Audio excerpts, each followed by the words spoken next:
bonsoir à tous. Merci de votre présence ce soir et d'avoir répondu présent à notre appel et à l'appel de Pascal Pienne. Donc l'objectif et l'idée de notre rencontre, c'est de partager un petit peu qui nous sommes, la société CBC Biogarde en France et ce que nous avons fait en Champagne ces dernières années.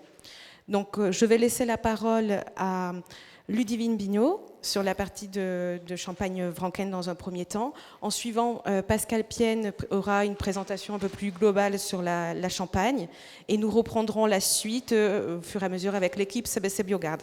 Merci. Au nom de la maison Vranken-Pommery, nous sommes heureux de vous accueillir ce soir à la Villa Demoiselle. Bon, je vois que le public est majoritairement champenois, donc on va présenter très rapidement et très succinctement le groupe, puisque je crois que maintenant Vranken-Pommery Monopole est bien ancré dans le paysage champenois.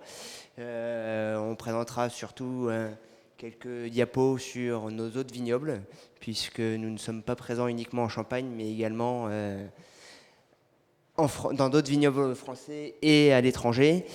Et Ludivine nous parlera un peu plus du vignoble champenois et de quelques essais qui sont menés au sein de nos vignobles. Juste un petit rappel, comme vous le savez, la maison Vranken-Pommery Monopole est un groupe familial, toujours dirigé par son fondateur, monsieur Paul-François Vranken, actuellement et encore président-directeur général. Groupe fondé en 1976 avec la création de la maison Vranken et rapidement la création de la cuvée Demoiselle. 4 grands mots qui peuvent caractériser la maison Vranken-Pommery, ce sont l'innovation, le savoir-faire, l'audace, ainsi que l'éthique et la gouvernance. L'audace, tout simplement parce qu'il est parti de rien en 1976 et il a créé ce groupe aujourd'hui. L'innovation, je crois que l'innovation de toute façon est propre à tous les groupes champenois, vignerons champenois. Nous sommes obligés d'innover pour aller de l'avant. Le savoir-faire également, il est inscrit dans nos gènes, dans le gène de beaucoup de vignerons, de l'ensemble des terroirs français et étrangers, ainsi que l'éthique et la gouvernance qui sont propres aux grands groupes. Vous avez ici un time-lapse rapide de l'histoire de la maison Vranken et du groupe, avec des créations comme la marque Vranken ou la marque Charles Lafitte, mais aussi des acquisitions en France et à l'étranger, avec un premier pas à l'étranger dans le Douro, avec la création de la marque Sao Pedro d'Asagayas en 1986 et l'acquisition de Rosès en 1999. Un mouvement vers le sud de la France au début des années 2000, avec l'acquisition des châteaux Lagordonne et des grands domaines du littoral qui regroupent l'ensemble des domaines camarguais autour du domaine royal de Jarras, et un pas vers l'étranger en Europe et hors européen, puisque la création de vins effervescents en Angleterre depuis 2015 et également en Californie. En Angleterre, le groupe est maintenant propriétaire de 40 hectares avec 30 hectares de vignes plantées. Un petit zoom sur la carte des différents vignobles. L'acquisition de ces différents vignobles nous fait que le groupe Vranken-Pommery Monopole est l'un des plus gros viticulteurs, des plus grands viticulteurs européens, puisque en totalité, il y a plus de 3000 hectares de vignes qui sont cultivés par le groupe Vranken-Pommery en propre. Après avoir présenté rapidement le groupe et son histoire, Ludivine va nous présenter la politique générale de nos vignobles, avec un gros focus important sur la Champagne et nos vignobles à travers la Champagne.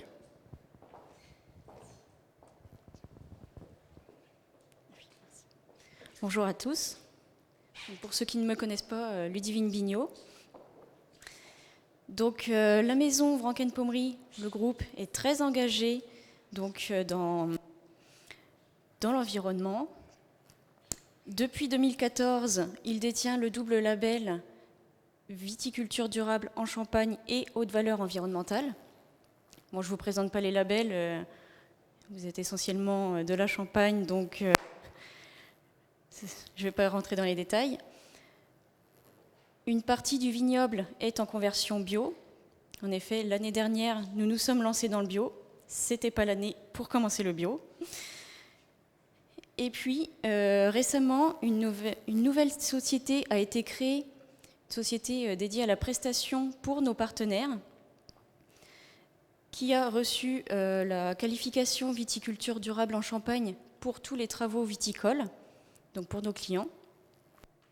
Et puis une structure collective pour l'accès à la certification viticulture durable en Champagne, qui permet à nos partenaires d'accéder plus facilement à la certification viticulture durable en Champagne et haute valeur environnementale. Donc, comme je disais, depuis plus de 20 ans, le groupe Franken-Pommery s'investit fortement dans la démarche de viticulture raisonnée, plus soucieuse de l'environnement et des impacts sur la santé de ses salariés et de ses consommateurs. Le groupe participe et s'engage dans les innovations techniques et environnementales. Aujourd'hui, nous comptons 3 enjambeurs électriques qui circulent sur nos vignobles en Champagne et un robot qui nous permet justement de mettre en place des essais robotiques avec notamment des capteurs embarqués sur le robot. Nous avons également des essais d'agriculture de conservation et des essais stimulateurs de défense naturelle. Une attention particulière est accordée à la protection des espèces pollinisatrices et la faune auxiliaire dans le vignoble, en réduisant de manière drastique l'utilisation des insecticides et en se tournant vers la confusion sexuelle. 100% de nos vignobles en Champagne, en Provence et en Camargue sont sous confusion. Donc en Champagne, nous participons à toutes les pauses collectives lorsque la commune l'organise. Pour le reste des surfaces, nous avons des pauses internes, notamment pour les clos de Reims, mais aussi pour notre vignoble d'Orbais. Nous avons une vingtaine d'hectares d'un seul tenant. Pour l'Aube, pour nos surfaces dans l'Aube, il n'y a pas de confusion sexuelle pour le moment, n'étant pas impactés par les tordeuses. Et des essais sont mis en place en partenariat avec Biogare et le comité Champagne, notamment à Reims avec l'Isonette LE Bio et le Mystère LE, et sur Chenay avec l'Isonette LE Bio. Donc, petite présentation du groupe Franken-Pommery terminée. Je vais passer la parole à Pascal du comité Champagne.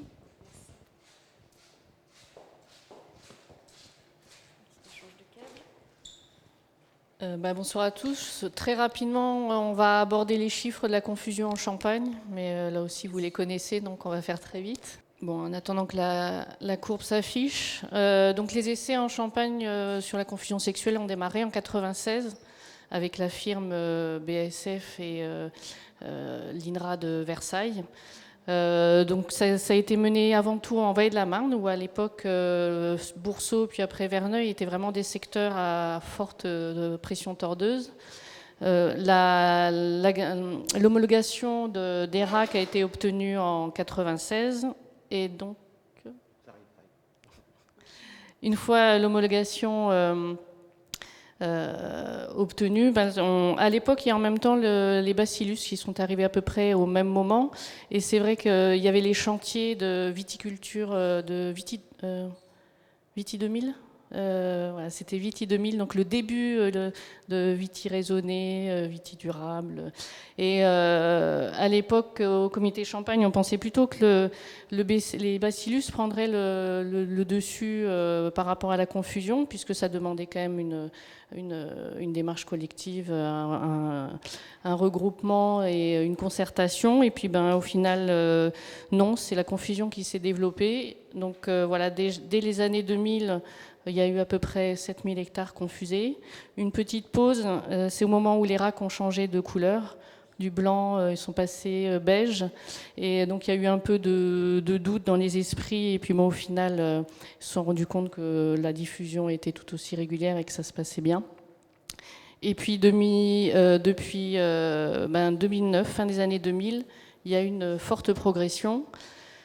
Une progression, on va dire, plutôt régulière. Donc, on retrouve la chute de 2020. Ça, c'est l'impact du premier confinement qui s'est produit mi-mars, donc la veille de l'organisation des chantiers.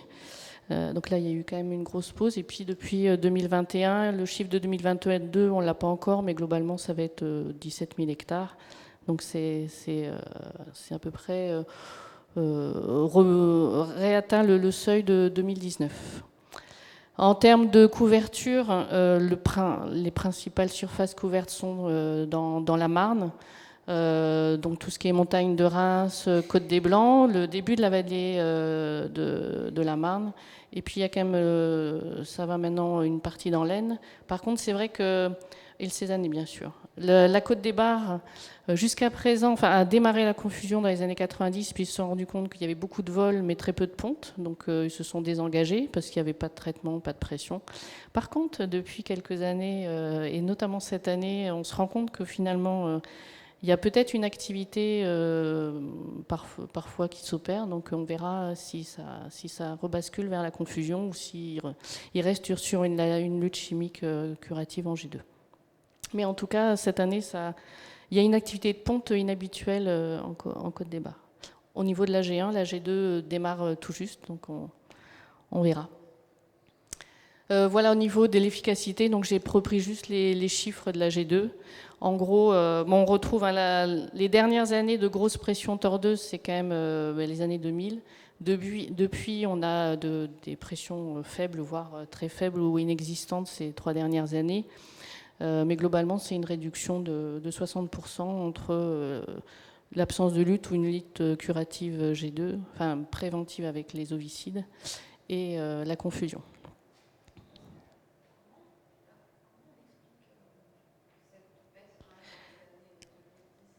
Alors là, il restait. Là, je pense que la confusion a pris quand même sur le réseau magistère, en tout cas, ça a pris la proportion de parcelles confusées a été plus importante que les hors confusion. Et puis, je pense qu'il y a quand même un effet masse avec le développement. Ça correspond vraiment à la forte croissance et au développement des surfaces confusées. Et je pense que quand même, avec toute la montagne de Reims, la Grande Vallée, il y avait quand même une forte proportion des surfaces les plus sensibles aux tordeuses qui étaient couvertes par confusion. Donc après, on retrouvait les extrêmes, la Côte des Bars, l'Aisne et l'Ardre moins sensibles. Donc je pense qu'il y avait déjà bien avant, il y a moins de dégâts dans ces secteurs-là. Donc du coup, la différence était moins marquée. Et puis après, depuis 2018-2019, on a eu les 2 canicules. Et puis l'année dernière, plutôt les conditions extrêmes inverses, pluie, froid, qui ont été défavorables. Et on a retrouvé une toute petite G1, mais une G1 quand même cette année, où les conditions ont été plus propices à l'activité des papillons. Et puis la G2, là, c'est en train de se faire. Ça avait commencé à pondre la semaine dernière. Là, on verra. Si ça repasse au beau et sans être trop chaud, mais au sec la semaine prochaine, on sera qu'à la 3e semaine de vol. Donc je pense que ça peut encore jouer. Voilà.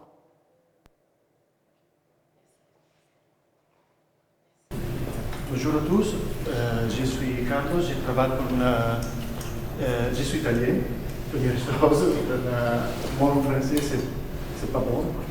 Si vous ne comprenez pas, à voir qu'est-ce que je peux dire.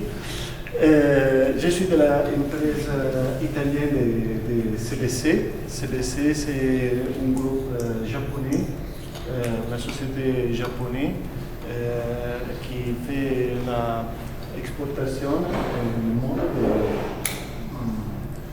différents produits, pas seulement produits de l'agriculture, mais aussi produits électroniques et produits pharmaceutiques, par exemple, etc.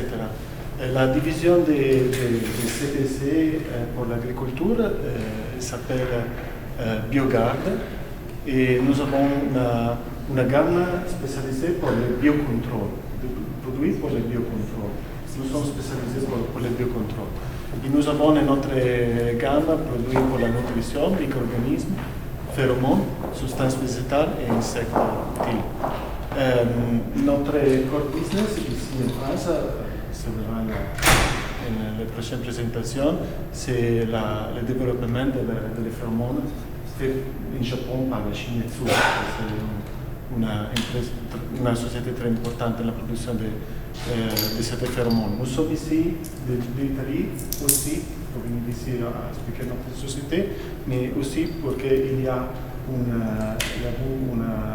conférence en la quale nous avons eu la possibilité de faire notre premier projet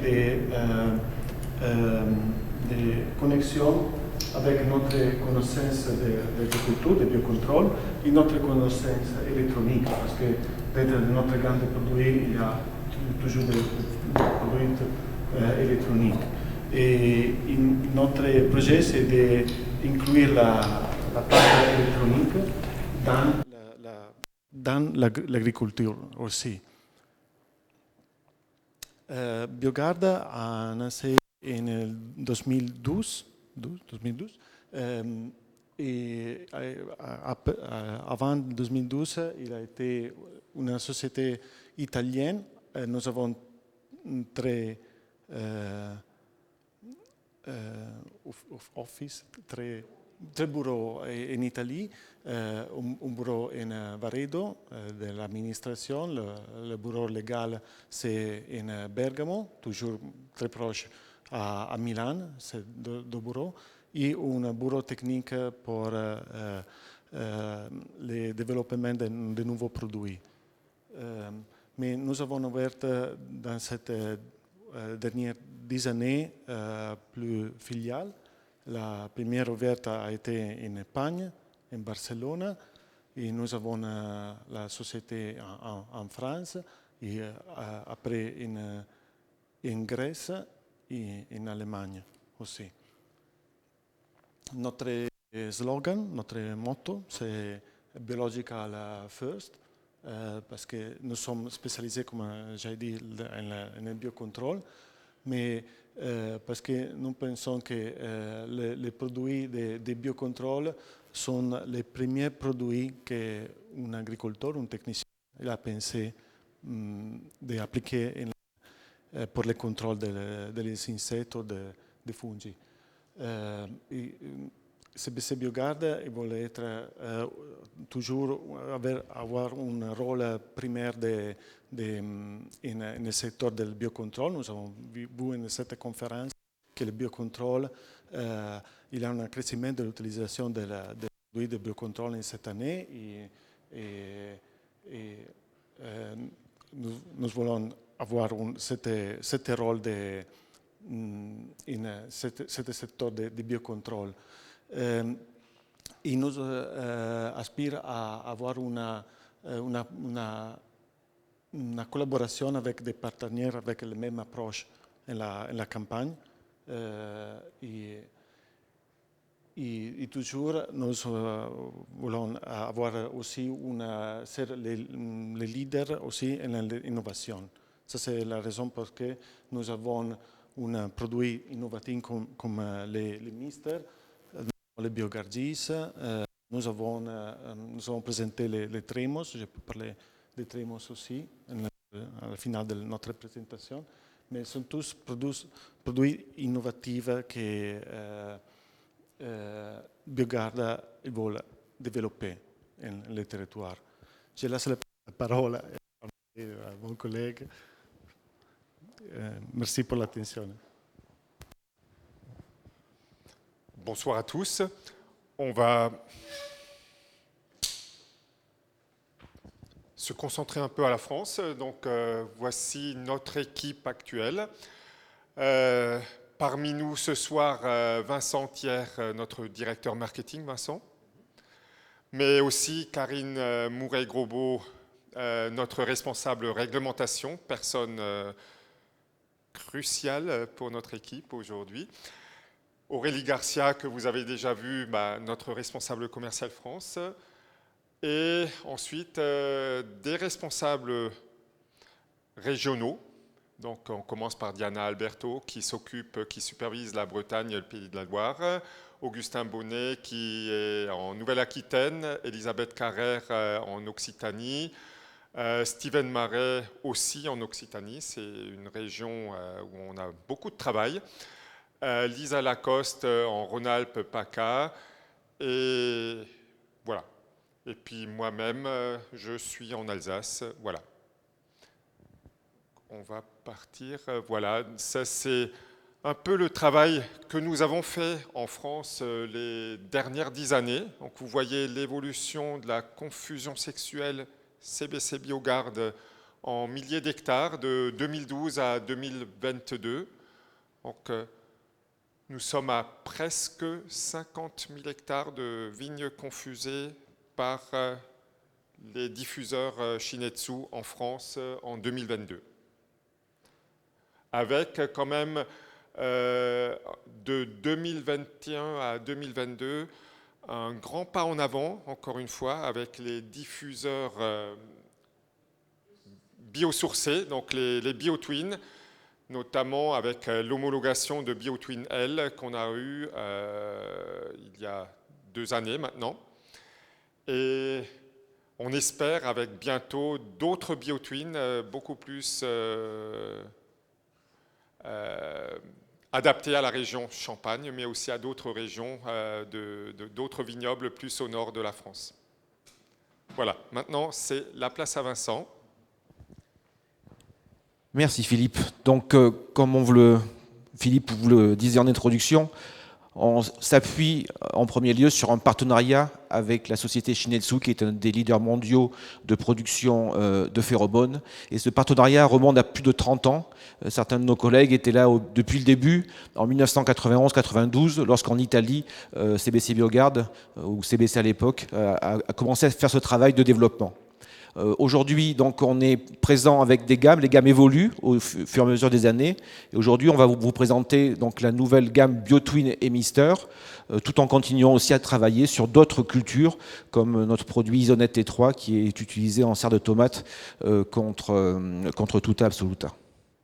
Notre offre cible, l'offre à laquelle nous souhaitons arriver, est composée donc, de 2 gammes de produits. La gamme BioTwin, qu'on appelle gamme par diffusion passive, et c'est ce que je vais vous expliquer un petit peu comment ça marche, et la gamme Mister, plus récente, homologuée cette année en 2022, où là on parle de diffusion active.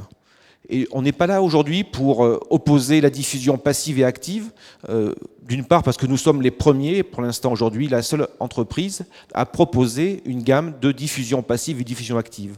Donc pendant les quelques minutes qui me sont consacrées, je vais essayer de vous expliquer un petit peu les différences entre les 2 principes de diffusion et essayer aussi de dégager certains facteurs pour pouvoir déterminer quelle est la méthodologie, la technologie la plus adaptée au contexte concerné par les viticulteurs, par les îlotiers dans une telle région. La diffusion passive connue donc, consiste à émettre un produit phéromone à travers la diffusion de vapeur. Cette émission de vapeur à travers un diffuseur est dépendante des facteurs climatiques, on va y revenir et l'illustrer dans quelques minutes, et la quantité de phéromones par un diffuseur est relativement faible. Son aire d'influence est de quelques mètres carrés, 10, 15, 20 mètres carrés, et donc afin de pouvoir couvrir l'ensemble de la parcelle traitée, il convient donc de mettre un nombre de points de source de diffusion relativement élevé. Et lorsqu'on parle donc de diffusion passive, les doses en général d'emploi de ces diffuseurs, en fonction des régions et des ravageurs, peut aller dans une région entre 250 et 500 points de diffusion à l'hectare. À l'opposé, la diffusion active est composée donc d'un diffuseur aérosol qui va émettre de manière un petit peu différente pendant une période plus appropriée au vol de Lobesia ou de Possilia, à savoir plutôt en fin de journée pendant la nuit, et va faire donc des émissions d'aérosols qui sont, elles, pas dépendantes des conditions climatiques. C'est un programme de diffusion et peu importe qu'il fasse chaud ou froid, la quantité de diffusion sera déterminée par le programme qui active le boîtier. La quantité de phéromones par point de source là est beaucoup plus forte, comme on peut le voir, et le nombre de points sources, par contre, est relativement faible. On peut parler entre 3, 4, 5, entre 2 et 5 en fonction des produits par hectare. Donc là, on voit aussi un petit peu sur la photo de gauche un gros plan sur cette diffusion de phéromones, alors que sur la diffusion active, on est sur des aérosols qui vont se propager dans l'air avant de retomber sur le végétal. Aujourd'hui, donc, notre offre en construction est composée donc de 3 produits de diffusion passive, la gamme BioTwin qu'Aurélie va vous présenter dans quelques minutes. La première a été homologuée en 2020. Les 2 suivantes, que sont le BioTwin L+, et le BioTwin LE, sont espérées à l'homologation dans les semaines, dans le mois à venir. Le produit qui sera le plus destiné à la Champagne, qui connaît donc des populations des 2 ravageurs Eudémis et Cochilis, ce sera le BioTwin LE. Le BioTwin L+, est plutôt destiné à des régions avec une forte présence de Lobesia et une présence un peu moins dommageable de Cochilis.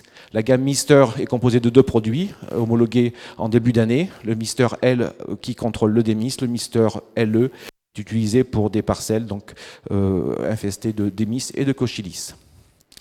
Je ne vais pas essayer de vous effrayer avec cela, mais on a essayé sur la base de la littérature, sur la base des 30 ans d'expérience et de notre connaissance dans la confusion sexuelle, de pouvoir dégager qu'un certain nombre de facteurs peuvent intervenir et doivent être intégrés lorsque l'on est en train de réfléchir à choisir quelle est la meilleure solution appropriée pour un îlot, pour une parcelle donnée.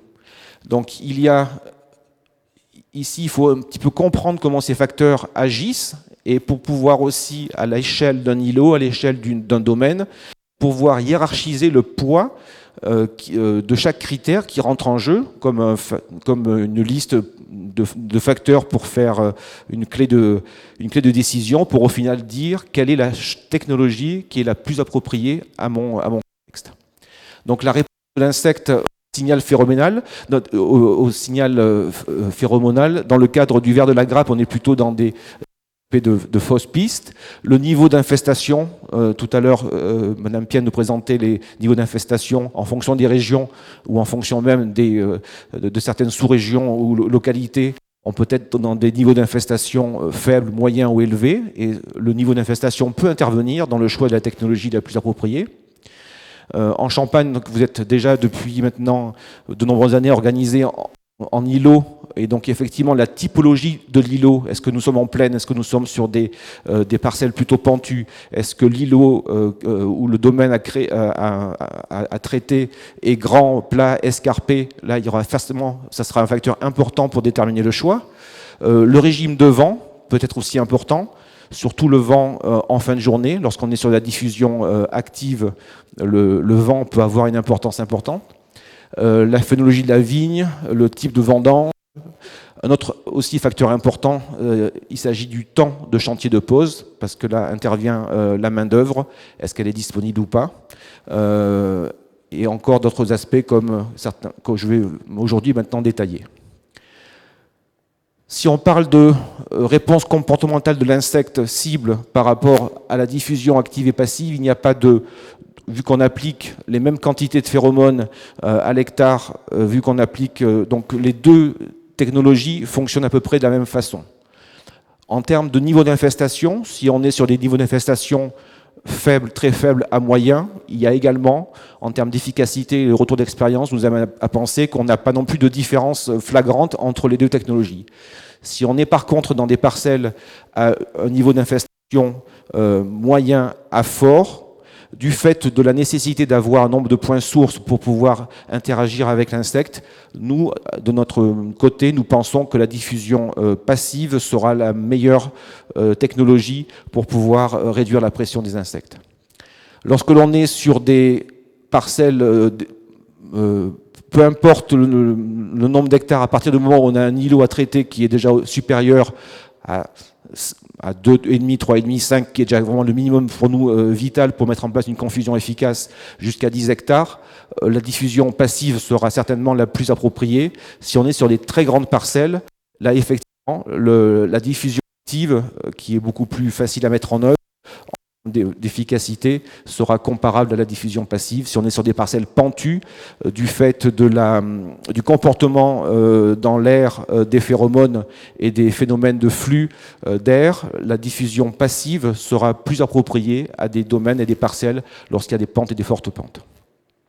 En termes de régime de vent, sur la diffusion active par aérosol, il convient d'être assez vigilant par rapport au plan de pose, parce que ce qui est important, c'est le flux de vent thermique, des fois plutôt en fin de journée, sachant que les diffuseurs actifs d'aérosol vont commencer à fonctionner en fin de journée pendant la nuit, pendant plusieurs heures pendant la nuit.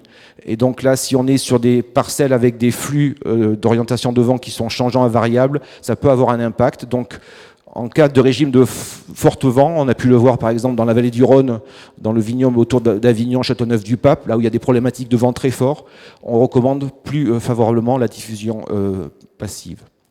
Il peut y avoir aussi localement des interactions avec les sols nus. Lorsque le sol est nu, lorsqu'il y a des différences thermiques entre le jour et la nuit, il peut y avoir des flux de convection d'air chaud.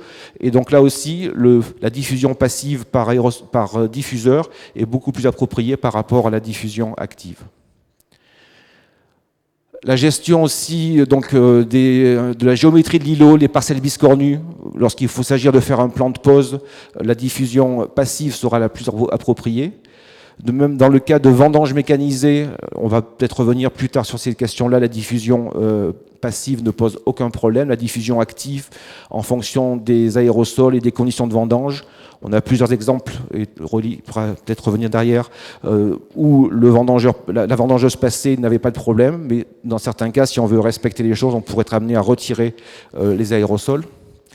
En termes de phytotoxicité, c'est un des petits bémols de la diffusion active, c'est-à-dire que lorsque l'aérosol est dirigé dans le rang vers un feuillage, il peut y avoir une mini phytotoxicité liée à un jet prolongé d'aérosol sur un environnement très limité. Là, on parle de 2-3 feuilles, voire des fois d'une grappe si elle est en face. En termes de vandalisme ou de vol, c'est vrai que si c'est des problèmes dans certaines régions, les diffuseurs actifs sont plus visibles, les diffuseurs passifs sont noyés dans la végétation. Et en termes d'aspect économique, on va y revenir plus tard, ça dépend de qu'est-ce qu'on prend en compte. Est-ce que c'est que l'achat du produit, est-ce que c'est également l'appréciation de services autour, pour pouvoir comparer.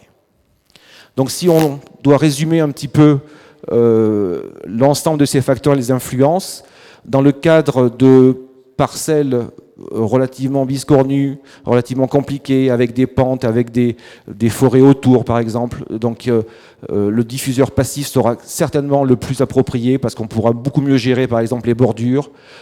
Par contre, la main d'œuvre nécessaire, en tout cas avec la plupart des produits, avec nos produits en question, on est environ sur 1 hectare par personne de temps de pose, donc 8 hectares par jour et par personne.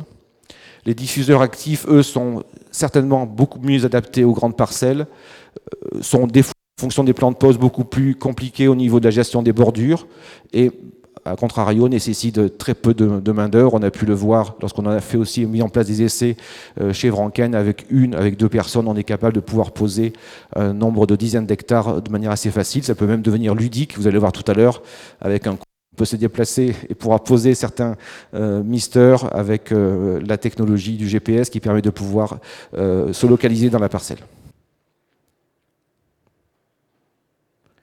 Voilà les éléments qui nous semblaient importants pour pouvoir différencier et vous aider à choisir la technologie la plus appropriée. Et je vais passer la parole à Aurélie qui va vous présenter plus en détail les produits BioTwin et les produits Mister. Merci Vincent. Me revoilà.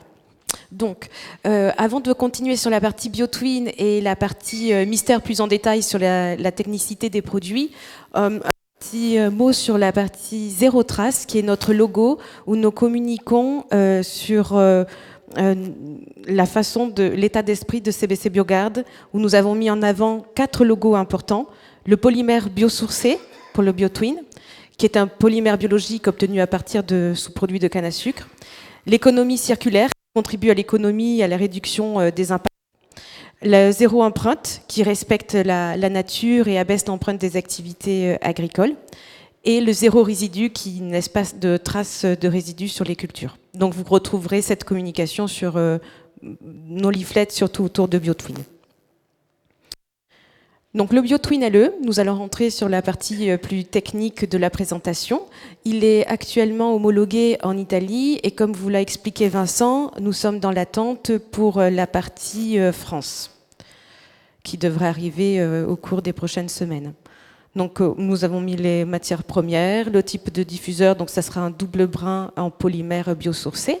Les essais qui sont en place avec Vranken et sur notre îlot historique à Chamery, c'est sur l'isonette LE Bio actuellement. Et depuis 2 ans, nous avons des essais en place dans votre région. Les ravageurs ciblés, donc Eudémis et Cochelis, pour les fortes populations sur les deux, la gestion des fortes populations. Les phases de risque habituelles, culture vigne. La préconisation de la dose, c'est 500 diffuseurs maximum à l'hectare. Et bien entendu, l'installation avant le début des vols de première génération, comme toute solution de confusion sexuelle. Utilisable en agriculture biologique. Et voilà. Europe et US. Oui, merci Karine. Ce qui est important à retenir sur notre modalité et système de diffusion par la voie passive, c'est, donc je vous présente l'intérieur, une radiographie d'un diffuseur BioTwin ou Isonet, c'est strictement le même. Donc vous avez ici la paroi du diffuseur et à l'intérieur il y a la phéromone. Donc, qu'est-ce qui se passe? Le tube est rempli de phéromones et au fur et à mesure des mois, la phéromone va se libérer sur la paroi. La paroi va laisser passer la phéromone. Et donc, nous avons, par la loi physique, le taux de perméation qui est égal au taux d'évaporation. Donc, la phéromone est relarguée dans le diffuseur, mais il n'y a rien qui rentre à l'intérieur du diffuseur. Et le diffuseur s'adapte aux conditions climatiques, aux conditions de vent, tout au long de la saison. Nous vous montrons une analyse gravimétrique. Depuis 2016, nous suivons des analyses gravimétriques principalement dans le sud de la France et cette année aussi en Champagne grâce à l'aide de Pascal Pienne. L'objectif des analyses gravimétriques, c'est de comprendre comment travaille le diffuseur de BioTwin ou d'Isonet. Là, en l'occurrence, c'est un BioTwin L qui est vraiment pour l'alobésia, sur la zone de Châteauneuf-du-Pape, où vous pouvez avoir beaucoup de vent en vallée du Rhône et aussi beaucoup de chaleur qui est le reflet sur les cailloux. Donc le diffuseur est mis plutôt dans des conditions extrêmes pour la France, forte chaleur, fort vent dominant tout au long de la journée et même en soirée.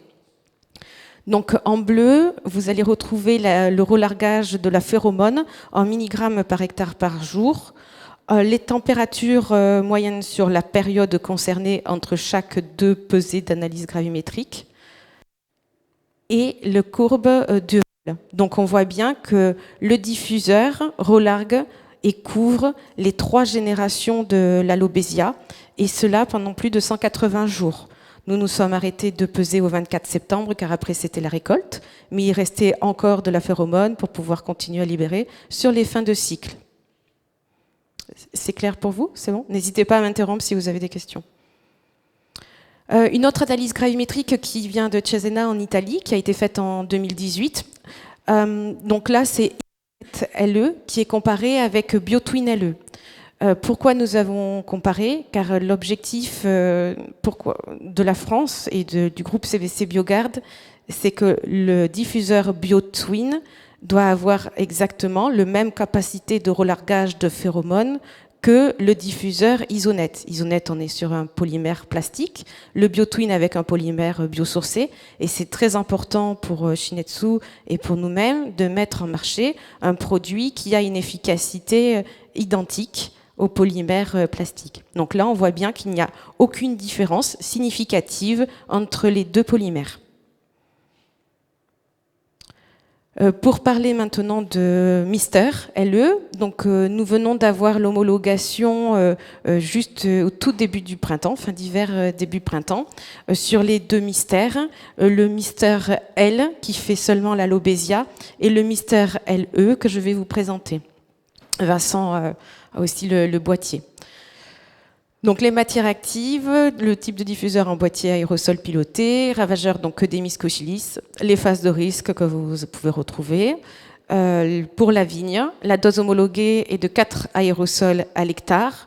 Nos doses préconisées sont de 3 à 4 aérosols à l'hectare. Et bien entendu, la période d'application, toujours avant le début des vols, pour respecter vraiment le développement de la confusion sexuelle. Donc voilà à quoi ressemble notre boîtier de Mister. Donc c'est un système aérosol en aluminium qui contient le bouquet phéromonal du ravageur ciblé. Il est sans gaz à effet de serre. Il est composé d'un émetteur automatique qui est préprogrammé, donc selon nos applications avec AgroGIS. Et il s'adapte à la biologie de l'insecte et à la phénologie de la culture. Donc ça, c'est quelque chose qui est très important, car il y a plusieurs programmes à l'intérieur du boîtier, et en fonction de l'avancée du stade phénologique de la vigne et de l'avancée du cycle que nous connaissons des ravageurs, il va plus ou moins émettre de la phéromone pendant le cycle. Le diffuseur exige qu'une seule application à l'année. Comme je vous disais tout à l'heure, on est sur une dose de 3 à 4 aérosols à l'hectare. En ce qui concerne l'îlot de chez Vranken, nous avons positionné 4 aérosols à l'hectare, car nous étions dans une zone au milieu de la ville, avec quand même des facteurs qui permettent le développement des ravageurs. Donc nous sommes partis sur 4. Et la dimension du boîtier est vraiment réduite.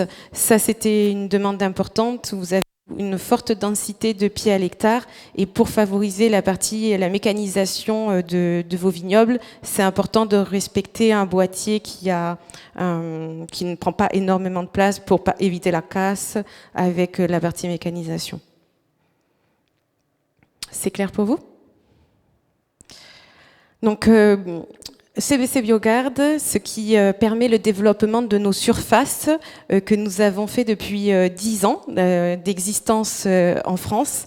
C'est aussi l'accompagnement avec l'outil de CBC que nous disposons grâce à CBC Biogarde Europe, où on partage tous la même évolution. Donc nous avons à disposition le Pheromone Calculator, qui est une application pour la mise en place, l'installation des diffuseurs. Vous avez donc l'évaluation des dégâts. Nous sommes une équipe commerciale, certes, mais aussi technique, très présente et active sur le terrain, et qui permet d'accompagner les nouveaux projets par les comptages, par un protocole bien précis qui est le même pour l'ensemble de l'Europe. La création avec BioGardGIS, donc tout ce qui est système de cartographie, donc c'est une plateforme agricole qui digitalise en fait l'ensemble des données grâce on se sert du QGIS pour entrer les données cadastrales et après développer avec des cartes de chaleur. Je vais rentrer un peu plus en détail en suivant. Et donc les réunions, les formations, comme nous faisons aujourd'hui, le plus important, c'est que voilà, tout le monde ait le même discours, qu'il n'y ait pas d'ambiguïté sur nos propos, sur ce que nous faisons, et que tout soit vraiment très, très clair et fluide. Donc BioGardGIS, c'est une plateforme digitale qui a été mise en place en interne du service CBC Biogarde Europe. Marco Baldo est ici présent, a beaucoup contribué à son développement et contribue encore, car nous sommes sans cesse en train d'améliorer l'outil que vous pouvez télécharger de façon très facile sur Android et maintenant sur iPhone. Donc, à quoi nous sert BioGardGIS ? BioGardGIS nous permet d'installer les aérosols sur des cartes de positionnement, et de ce fait, par un système de géolocalisation, lorsque vous arrivez sur la parcelle pour positionner les aérosols, vous pouvez facilement retrouver le point, cela vous indique, et donc ça facilite l'installation des aérosols. Le partage des informations via donc un serveur web, où là, on ouvre des identifiants, des mots de passe à l'ensemble des propriétés concernées, des techniciens, ça peut être des agents de chambres d'agriculture et autres. Et ça permet de pouvoir contrôler les dégâts, de saisir des lignes de comptage et en suivant d'établir des cartes de chaleur. Donc les cartes de chaleur ne sont pas liées à la température de l'air, de l'environnement, c'est vraiment lié au développement du ravageur par un protocole qui est bien précis et qui est intégré à l'application BioGuardGIS. Et depuis cette année, nous avons aussi la gestion des pièges. Donc ce ne sont pas des pièges qui sont proprement connectés à l'application. Ce sont des pièges Delta Trap que nous faisons, que nous mettons en place, qu'on géolocalise dans l'application et qui nous permet de saisir les données à chaque relevé et d'obtenir une courbe en direct. Et après, nous pouvons extraire les données sur Excel et nous pouvons nous partager les pièges entre nous, avec les agents de terrain et autres. Donc pour une première année, nous avons de très bons retours sur cette gestion de pièges. Donc ce que nous faisons, que je fais avec Pascal Pienne depuis 2 ans. Donc en G1, on contrôle les inflorescences sur 50 inflorescences. Nous rentrons des clés de comptage. Alors c'est vrai qu'ici vous avez une large zone confusée, donc la carte de chaleur maintenant elle est connue, mais il y a des zones où pour des nouveaux projets, des nouveaux développements, c'est important de comprendre là où rentre le papillon, là où il est présent, et cela nous permet de se positionner. En G1, on contrôle 50 inflorescences, et en G2, nous contrôlons 25 grappes, mais pas les pontes, vraiment les dégâts, la présence de verre. On ouvre toujours les nids pour savoir si c'est Eudémis ou Cochelis. Voici un exemple de plan de pose que nous avons réalisé cette année au Champagne-Vranken. Ludivine, le nom de la parcelle, c'est le Clos des Cendres ? Non. Le Clos du Moulin. Donc au Clos du Moulin. Donc les points que vous voyez en vert, ce sont le positionnement de Mystère LE, des aérosols. Donc nous sommes sur 4 aérosols à l'hectare. Donc c'est ce que vous pouvez retrouver sur votre téléphone lorsque vous allez faire l'application sur le terrain. Voilà à quoi ça ressemble. Donc ça, c'est les essais que nous avons et on a fait une carte de chaleur avec les observations que nous avons fait avec Marine Rondeau et Pascal Pienne. Donc Mystère LE se situe ici. La pose a été faite le 6 avril. BioTwin LE a été positionné ici pour la 2e année consécutive à 500 diffuseurs à l'hectare avec une pause le 5 avril. Et nous avons fait les observations il y a 3 semaines sur la G1. Et donc cela représente les traits de comptage. Bon, on n'a rien... Oui. Voilà. Nous allons vous partager également notre travail sur l'ensemble de la France pour le bilan de BioTwin L en 2021. Donc il y a 3 zones à retenir. Les larges zones, car il y a certains secteurs où on travaille sur plusieurs milliers d'hectares d'un seul tenant. Les projets morcelés et les hors confusion, avec traitement ou pas. Donc, ce qu'on remarque, c'est que l'année 2021 n'était pas une année, même dans le sud de la France, où la pression était importante, mais même une année pas importante dans le sud de la France peut être une année relativement sous pression. Et tout cela représente les points de comptage, notre présence sur le territoire, ce que notre équipe fait, accompagner des agents de terrain, de nos distributeurs, de nos partenaires différents, des chambres d'agriculture. Et donc, vous voyez que la partie BioTwin répond. Plus les surfaces sont larges, meilleure sera la réponse de la confusion sexuelle. On le voit bien ici sur ce graphique qui reprend l'année 2020 et l'année 2021 en G1, G2, G3, car il n'y a que ici qu'on ne compte pas la G3, vous récoltez bonheur et il n'y a pas forcément de G3. Dans les autres régions, on va jusqu'en G3, jusqu'en septembre, nous faisons les observations. Et ce qui est très important à retenir, donc vous avez la modalité conventionnelle, les résultats de comptage conventionnel, les petits projets et les larges zones.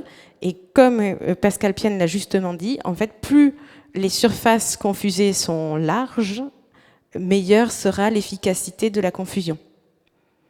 Donc ce que vous vivez autour de la Marne, dans le département de la Marne, est vraiment représentatif de ce que nous observons en France.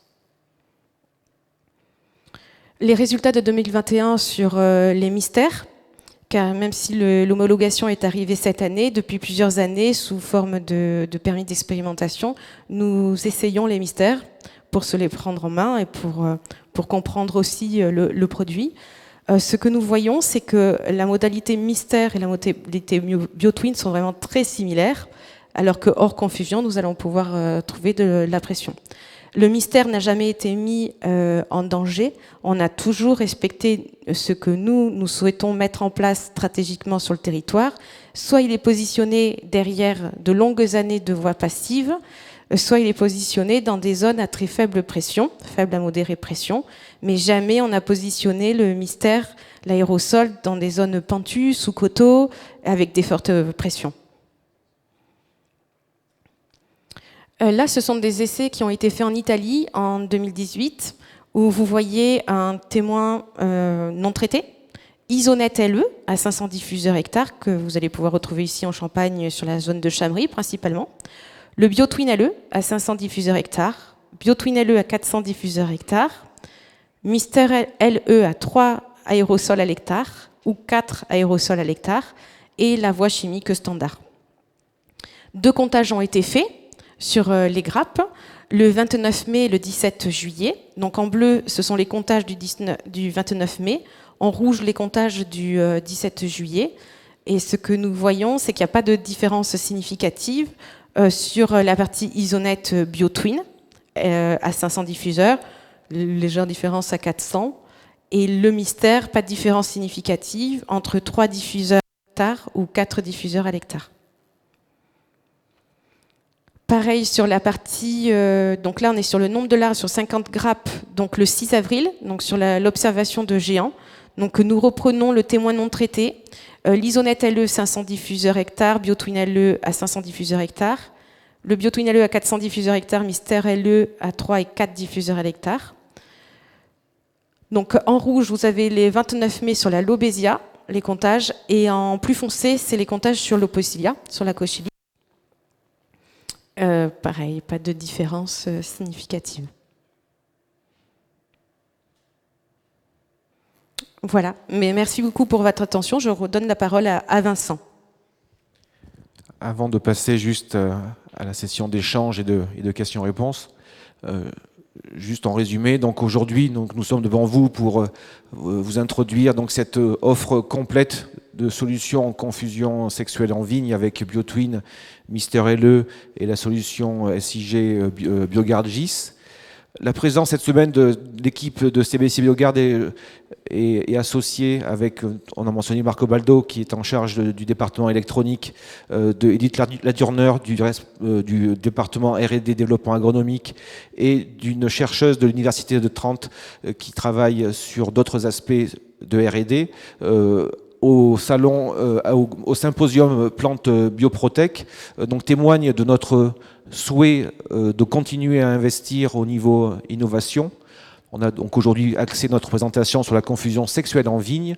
Les travaux de Raquel Enieri et de l'équipe BioGard va même aussi beaucoup plus loin. On est en train donc de parler de confusion sexuelle vibratoire en vigne, avec plus de 10 ans de travaux de recherche sur la trémologie, qui est la connaissance des échanges par signaux entre les insectes et la compréhension de ces insectes, qui se traduit ensuite par des travaux de recherche et développement sur des essais au terrain pour aller s'intéresser à d'autres insectes. On sait aujourd'hui, l'IFT en Champagne d'insecticides sur la confusion, il est très faible, sexuel sur l'Obesia, sur Postilia et sur Eudémis. Aujourd'hui, donc, ce qui nous intéresse, c'est également des travaux sur la cicadelle de la flavescence dorée, sur les cicadelles des grillures, et on sait que les problèmes sont en train de monter depuis le sud de plus en plus, et je pense qu'apparaissent, peut-être qu'on pourra aussi échanger avec Pascal Pienne ou d'autres personnes sur la présence à venir ou actuelle des cicadelles de la flavescence dorée. Donc en tout cas, le développement de CBC BioGard avance avec des essais sur le terrain en Italie. On espère dans l'an prochain ou dans 2 ans pouvoir également commencer à introduire cette technologie et faire des essais dans différentes régions viticoles en France. Et donc je profite pour vous présenter ce petit boîtier. Il y aura des personnes beaucoup plus même de parler de ce boîtier. Donc il s'agit d'un boîtier qui émet des signaux qui vont venir donc se propager une fois ce boîtier posé sur les poteaux métalliques en vigne, vont pouvoir diffuser à travers les fils porteurs et ensuite à travers le feuillage tous ces signaux alimentés par des panneaux solaires avec donc une réponse de changement comportemental des cicadelles, avec pour but de pouvoir baisser la pression.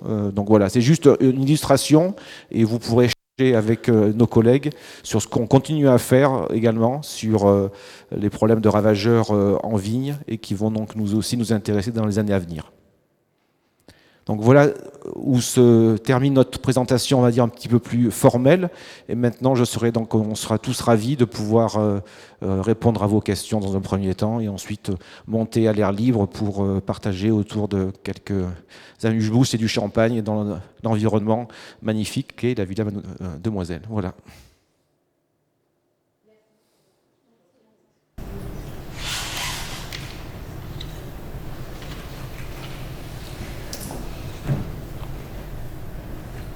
Vous pouvez revenir sur le détail de la diffusion du mystère, sur la période de diffusion, la fréquence de diffusion.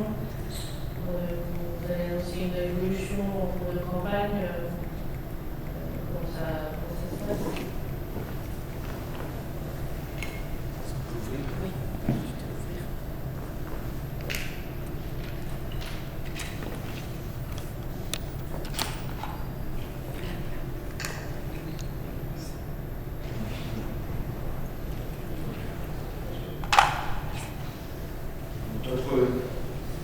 Le ministère est composé de deux parties, un aérosol, le boîtier aérosol qui contient un bouquet de phéromones, on est sur le ministère donc les deux phéromones, et d'un boîtier qui s'appelle Mister Pro. Le boîtier Mister Pro est composé de différentes parties, un moteur qui est alimenté par une pile et par une carte circuit imprimé qui contient un programme. Ce programme a été chargé et préparé par les équipes de CDC-EGA pour être adapté aux conditions et à la scène. Ce boîtier est également utilisé dans certains pays, en argot ou sur d'autres problématiques. Donc un programme particulier a été chargé et est adapté donc, au contexte de l'ONU. Il va s'activer, une fois qu'il est activé, il va rentrer dans l'activité tous les soirs, à partir du moment où il est activé ou il est posé, et il va générer tous les quarts d'heure un spray pendant une durée de plusieurs heures, à partir de 7h du soir jusqu'à 5h du matin. Et il va pouvoir permettre de délivrer tous les quarts d'heure un jet d'une quantité déterminée. C'est activé par un petit moteur qui va pouvoir appuyer. Et donc, vous voyez le jet sorti. Au moment de l'activation, vous allez même être capable de le voir, parce qu'il va faire un bruit. Il va relarguer, pour ceux qui ont été présents au moment de la pause des essais chez Ronken, on voit que le produit est activé. Et donc pendant toute la durée de la saison, il va relarguer ça. Pourquoi ce programme-là? Parce qu'il est positionné au moment de l'activité des vols de désert et de Posega, qui commence en fin de journée et pendant la nuit. Donc au lieu de faire une diffusion passive dépendante climatique pendant toute la période de 24 h sur 24 et des températures, ici on concentre les aérosols dans l'atmosphère au moment de l'activité des vols de Posega. On est capable aussi de pouvoir, dans le futur, même aujourd'hui, pouvoir faire évoluer les programmes s'il y avait des conditions particulières, des besoins de pouvoir jouer sur ça. La technologie permet de pouvoir faire même des diffusions variables de quantité de phéromones si c'était nécessaire. Donc voilà, on a aussi prévu en fin de saison, lorsque le dispositif sera retiré, ce dispositif donc, il est valable 1 an. Donc on travaille avec des filières pour l'instant privées. On espère demain avec Adivalor, on est voyé sur un dispositif un peu différent. Je m'adresse surtout aux distributeurs qui sont habitués à récupérer pour ce compte des metteurs en marché des bidons et des sacs. Là on est sur des choses plus différentes, mais on travaille avec Adivalor à moyen terme, avec des sociétés privées pour pouvoir récupérer, démanteler et assurer le recyclage et la récupération et la gestion des déchets, aluminium, plastique électronique et bien sûr aussi des piles au lithium pour pouvoir aussi aller jusqu'au bout de la démarche de développement durable et de gestion des déchets. Si je peux me permettre de rajouter également, peut-être plus à votre explication, c'est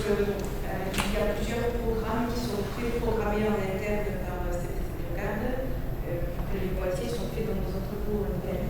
Et dans ces pré-programmes, en fonction, quand on dit qu'ils s'adaptent au stade phénologique du vignoble, c'est qu'on sait très bien qu'au début, il y a besoin d'un relâchage plus important de la phéromone, car il y a moins de support végétal. La gouttelette va se positionner sur un support végétal, libérer la phéromone, sous réserve qu'il y ait ce support végétal. Maintenant, avec le développement du travail du sol, etc., le support végétal sur la G1, ce qui concerne la première génération des ravageurs, n'est pas forcément tout le temps présente, au moment où là va tomber la gouttelette. Donc c'est important de libérer plus de quantité de phéromones au début pour avoir une meilleure couverture. Donc on n'est pas sur un système de relargage de la voie passive, mais vraiment sur la voie active. C'est notre force, c'est que nous sommes en capacité de pouvoir changer de programme au fur et à mesure que les stades phénologiques avancent et de libérer plus ou moins de phéromones pour s'adapter aux ravageurs. On sait que l'Obésia va rouler à l'Obésilia, donc à 18h, l'Obésia va commencer aussi pour la pulvérisation, etc. Il y a plein de critères techniques qui peuvent répondre à un territoire. Donc, je ne sais pas si c'est assez clair. Et après, sur les plantes, nous avons eu l'opportunité, pendant l'installation au mois d'avril, chez Champagne-Concagne, de venir avec Angela Ricci, qui est un référent technique important sur le développement de la phéromone qui est basé en Italie, qui connaît très bien les phéromones. Et j'avais besoin de son point de vue pour savoir pour lui qu'est-ce qu'il appelait quelque chose de vendu, jusqu'à où on pouvait aller pour installer le mystère. Parce que vous avez quand même, c'est ballonné chez vous. Donc c'est important de comprendre jusqu'où on peut aller pour pouvoir avoir une efficacité significative avec le mystère. Et donc après, le plan de pose s'adaptera en fonction aussi, si elle est légèrement, on peut adapter nos plans de pose en fonction. Si pendant l'apéritif ou plus tard vous avez envie d'échanger, moi je vais présenter Edith Lemeurier, qui est responsable développement du groupe CDC.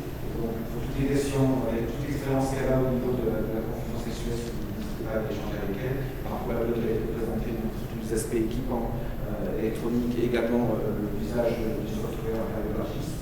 Et Raquel, qui est chercheur à l'Université de Trente, donc a fait présenter ce matin brillamment toute une dizaine d'années de travaux sur la cicatelle de la fluorescence dorée avec ces dispositifs.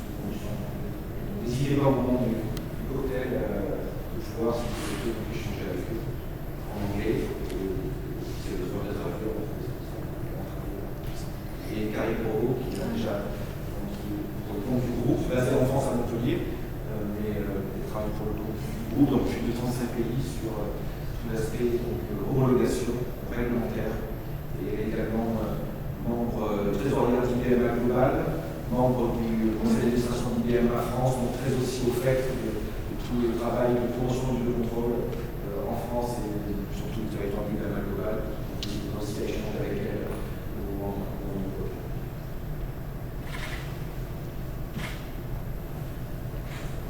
Vous avez d'autres questions?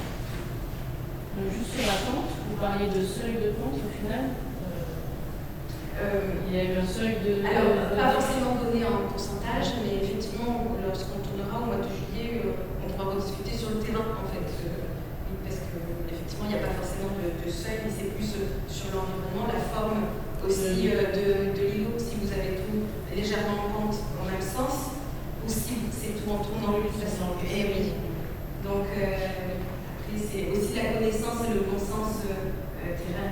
Bonjour, je vais peut-être pas détailler, mais tout à l'heure, sur nos sites, en Champagne, donc il y a les 17 000 hectares en gros confusés, 180 communes, et donc en gros, ça fait des sites en moyenne de 90 hectares. Donc c'est vrai qu'on a quelques communes qui sont à une trentaine d'hectares, 30-40, mais on a aussi des grosses communes qui sont quasiment 500 hectares couverts. Donc voilà, on est rarement en dessous du seuil des 10 hectares. Après, pour le débit, c'est le seuil commun qu'on suit, quand même. Mais c'est vrai que souvent, on a un effet masse. On a dit tout à l'heure, lorsque le plan de pose est proposé au vu d'une parcelle, on va dire que le logiciel joue son rôle et va faire un plan de pose automatique en tenant compte des bordures, du vent dominant. Et également, on va dire pour l'instant, aussi une valeur ajoutée humaine, c'est-à-dire au sein de notre société, il y a des gens qui vont être à la lumière de ce que peuvent faire remonter les gens du terrain, sur la pente, sur le vent, on peut aussi ajuster le plan de pose du ministère en conséquence. Carlo a fait ça pendant des années. Donc on a aussi des gens dédiés à ça, pendant la période du mois de décembre-janvier, au moment où on réfléchit à la stratégie à mettre en place au mois d'avril, vont concevoir ce plan de pose. Il peut être customisé à la lumière de la qualité des informations, la taille de l'îlot, la pression, les vents, la pente. On a même aussi, lorsqu'on a discuté avec Andrea Vinci au mois d'avril, imaginez pourquoi pas dans certaines conditions des schémas hybrides. Si on est sur des parcelles, des îlots grands avec de la plaine, des pentes, des choses un peu compliquées, pourquoi pas non plus réfléchir à mélanger, pourquoi pas, ça peut être une partie facile avec le ministère, et sur des choses un peu plus compliquées en bordure de grands îlots, un peu plus discordus, pourquoi pas imaginer aussi un plan intégré avec les deux gammes de produits. Oui, le GIS, c'est un deal aussi de communication entre nous et l'agriculteur lycéen pour voir qu'est-ce que c'est la distribution de la construction sexuelle, pour la réalité temporelle, etc. C'est un outil de communication très facile de comprendre les situations. Facile et nécessaire pour le développement des projets, surtout pour pérenniser les surfaces. Si vous n'avez pas d'outils avec la fonction sexuelle, vous pérennisez pas. C'est un accompagnement dans la fonction sexuelle. Vous n'avez pas donné d'éléments surtout par rapport à votre concurrent. Oui, alors nous sommes sur la fin des conditions commerciales. Effectivement, les deux prix ne sont pas homologués. Et sur la partie des aérosols, nous sommes sur la fin pour pouvoir proposer au marché dans les prochaines semaines. Justement, quand vous imaginez réussir à vous positionner, en campagne, vous aura quand même très très présent et puis historique aussi depuis le début. Est-ce que vous allez vous positionner justement plus intéressant pour pouvoir passer le marché? Un petit peu votre politique par rapport à ça. Alors, percer le marché, c'est surtout percer pour notre technique et d'après la réponse commerciale, je pense que nous serons positionnés pour pouvoir nous développer correctement en Champagne avec toute notre boîte à outils que nous avons aujourd'hui. Donc ça, nous communiquerons les tarifs assez savants sous peu, effectivement.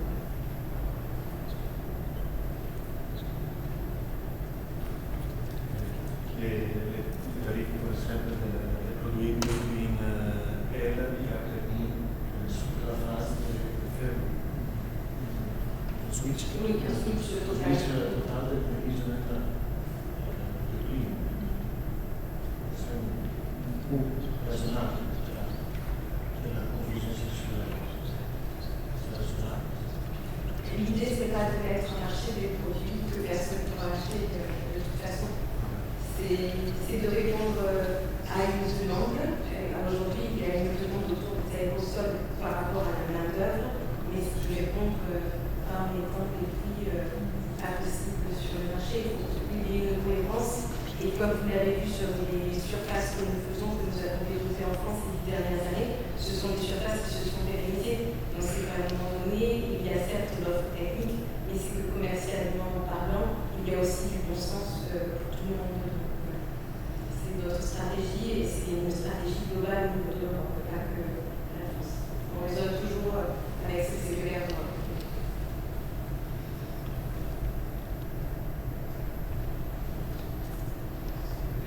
D'autres questions?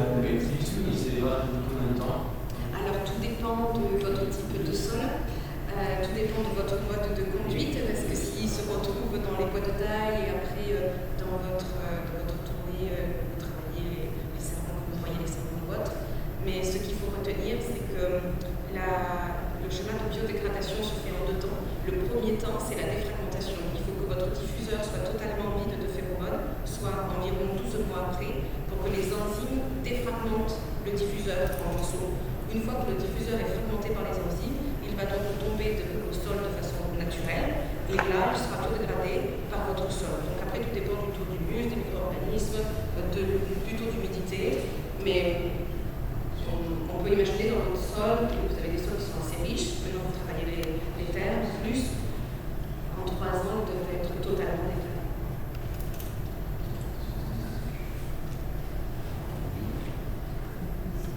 Les bases microplastiques, ça sera de la matière organique. Ah oui, c'est la nuance de canne à sucre, il n'y a pas du tout de résidus.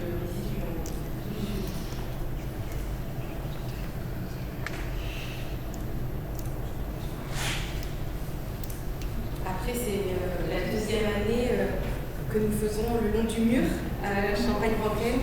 Et sincèrement, on a bien retrouvé, quand on a fait des comptages, même au sol, on a retrouvé quelques fragments, mais je pense que c'était bien entamé. Ouais, donc, avant, on pourra essayer de chercher un peu plus aux prochaines visites. Mais oui, suivant les types de sols, ça fait 2 ans qu'est commercialisé Biotrinel dans le sud de la France, qui est une région très importante pour notre développement et notre implantation.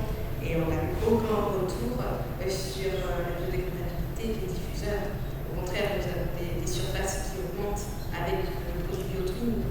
C'est qu'à un moment donné, tout le monde s'y retrouve et qu'il n'y ait pas de reste visuel au sol. On peut continuer à échanger si vous souhaitez. On peut gagner un livre. Donc, pour le verre, autour d'une coupe de champagne, de M. Blanquet.